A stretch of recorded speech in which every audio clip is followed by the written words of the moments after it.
चणा मसाला। आता छोले असो किंवा चवळी, पांढरे चणे असो किंवा काळे चणे, सगळं काही कमाल बने।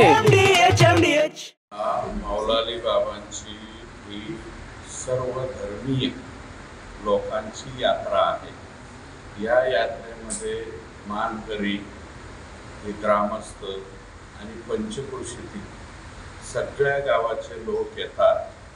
प्रतिवर्षी या गावातले जे संबंधित मुली आहेत, जावई आहेत, आणखी या शहरात जे जे म्हणून नोकरीला आहेत, उच्च पदावरती आहेत, ते सगळे लोक या ठिकाणी येतात। या संपूर्ण पंचक्रोशीतले मला वाटतं लाखो लोक हे मौलाली बाबांचं दर्शन त्या ठिकाणी घेऊन जातात।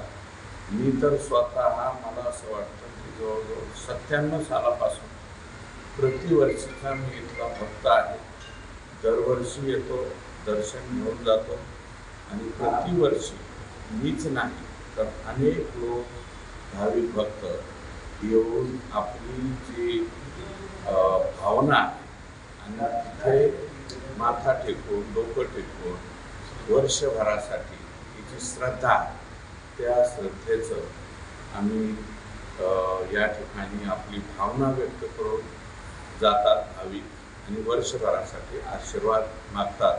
ही प्रथा आणि परंपरा शेकडो वर्षाची आहे आणि ही पुढे सुद्धा इथे कुणी राहो अथवा न राहो ही प्रथा आणि परंपरा चालूच राहील। आता भविष्यामध्ये आम्ही असा निर्णय करतोय की या मंदिराचा जीर्णोद्धार करण्याची आवश्यकता आहे। त्यासाठी जवळपास थोडे तिडके नाही, बऱ्यापैकी पैसे लागणार आहे।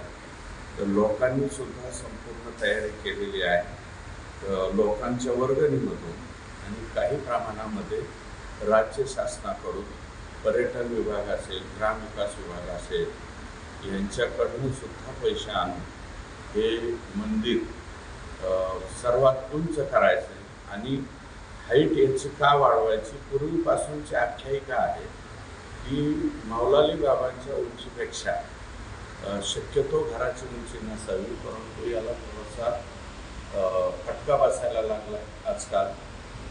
परंतु त्याच्यामुळं आम्हाला जे आहे ही उंची सर्वाधिक त्या ठिकाणी करायची, जेणेकरून मी जी प्रथा पूर्वीपासून पाळत आलेली आहे ही प्रथा कायमस्वरूपी टिकून। पहिल्यांदा पहिले काही जे लागतात कचे वगैरे त्याचा दर्जा मिळाला, आता बचा दर्जा मिळवून अधिकचे पैसे साधारणतः 2 ते 5 कोटी रुपयापर्यंतचे पैसे मिळवण्याचा आम्ही प्रयत्न करतोय। सद्यस्थितीमध्ये काही पैसे दिलेले मला 40 लाख रुपये, 50 दिले परंतु नंतर कमी होऊन 41 लाख रुपये दिलेले आहेत। ती 40 लाख, पण 40 लाखामध्ये काही होणार नाही। याचं आम्ही आर्किटेक्टकडून प्लॅन पण काढलेला आहे, परंतु तो प्लॅन पाहिजे तसा नाही। मला स्वतःला तर काही पसंत पडलेला नाही। त्याच्यामध्ये आणखी सुधारणा करून एक सुटसुटीत असा प्लॅन आणि जसं मंदिर आता आहे तसंच्या तसं मंदिर या ठिकाणी उभं केलं जाईल। त्याच्यामध्ये तो जो ढाचा आहे फक्त त्याची हाईट वाढवायची, ढाचा मात्र बिलकुल बदलायचा नाही, जसा आहे तसा। कारण खूप आकर्षक असे आर्चेस त्याच्यामध्ये आहेत।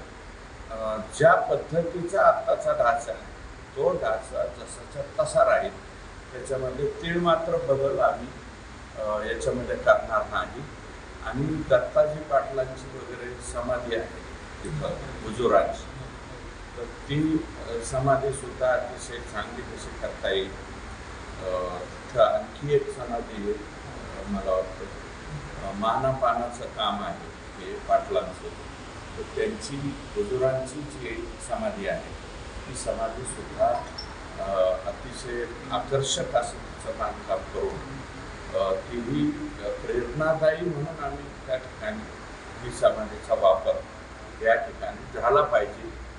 आणि आणखी तालुक्यातला सगळ्यात मोठा हंगामा या ठिकाणी होतो। जेवढे पैसे मला वाटतं पैलवानांवरती कडा हे गाव उडवतं तेवढे पैसे कुठलंही गाव उडवत नाही. त्याच्यामुळं आखाड्याच्या बाबतीत सुद्धा स्टेज व्यवस्था किंवा काय ही कायमस्वरूपीची अशी राऊंड पद्धतीने करता येईल का याचाही आम्ही भविष्यामध्ये विचार. वाह काय आता मिळाली का चव? होय तर आता मिळाली खरी चव. MDH चंकी चाट मसाला जीवनाला खऱ्या चवीचे रंग. असली मसाले साथ सच MDH.